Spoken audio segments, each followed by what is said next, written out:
আসসালামু আলাইকুম রহমতুল্লাহি ওবরকাতুহু। বন্ধুরা সবাই কেমন আছেন? আশা করি সবাই ভালো আছেন। তো বন্ধুরা সম্প্রতি বিএমটি কার্ডের প্রয়োজনীয়তা খুব বেশি দেখা দিয়েছে।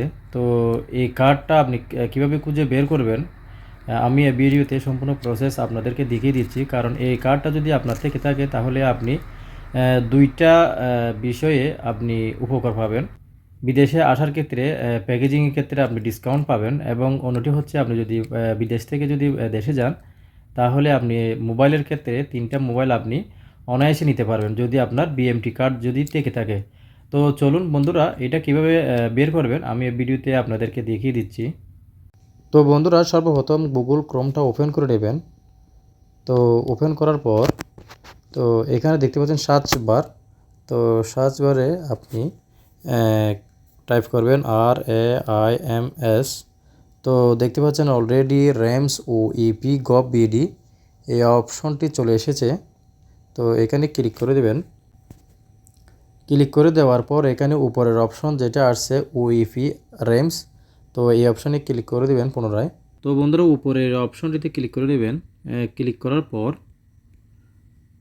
তো দেখতে পাচ্ছেন নতুন একটা ইন্টারফেস ওপেন হয়েছে। এখানে লেখা আছে recruiting agents information management system. তো এখানে নিচে এসে একদম ভেরিফাই বিএমটি ইসি কার্ড এই অপশানে ক্লিক করে দেবেন।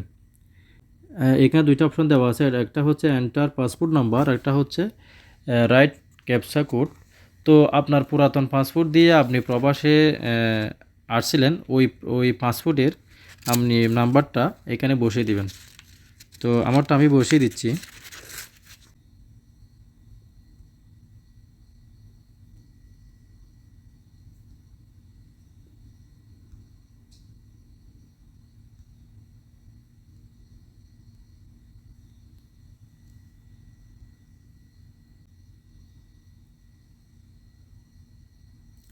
তো বন্ধুরা দেখতে থাকুন, আমার বিএমটি কার্ড অলরেডি ওপেন হয়ে গেছে।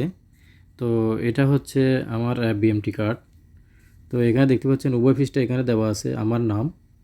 তো এইভাবে আপনারা সহজে অনলাইন থেকে বিএমটি কার্ড কপিটা আপনারা বের করতে পারবেন। তো বের করার পর আপনারা প্রিন্ট করে এটা যে কোনো দোকান থেকে আপনারা নিয়ে নিতে পারবেন।